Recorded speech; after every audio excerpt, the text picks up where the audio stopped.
La contribution libératoire a été une parenthèse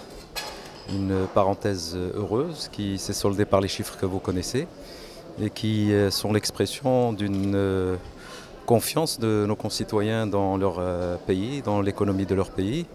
Et c'est un signal fort que nous avons bien reçu. Et en contrepartie, nous sommes en train de travailler pour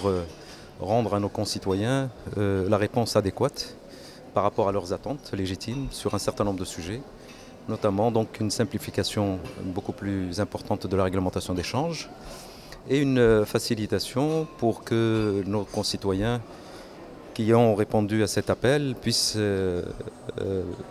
bénéficier, jouir de leurs avoirs et pouvoir de plus en plus être capables de disposer de leur argent, soit à travers les dotations de voyage, soit à travers leurs actifs à l'étranger. Et nous sommes en train de réfléchir sur des propositions que nous allons probablement publier d'ici le début du mois prochain. Et je pense que ce sera d'excellentes surprises pour nos concitoyens. Alors, ceci d'une part. Donc, d'autre part, il est évident que 28 milliards de dirhams ne représente pas la totalité des avoirs marocains à l'étranger. Et que nous en sommes conscients et que, bien entendu, nous souhaitons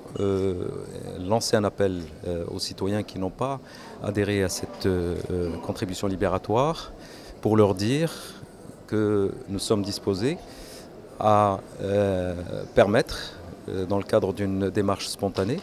une régularisation post-contribution libératoire, bien sûr dans des conditions différentes que celles qui ont été pendant la contribution libératoire. Et nous allons ouvrir la porte pour que des personnes qui ont oublié ou qui n'ont pas eu le temps nécessaire pour faire leur déclaration, qui puissent se rattraper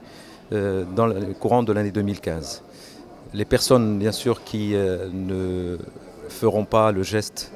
après, bien sûr, une première offre sur la contribution libératoire qui était extrêmement avantageuse,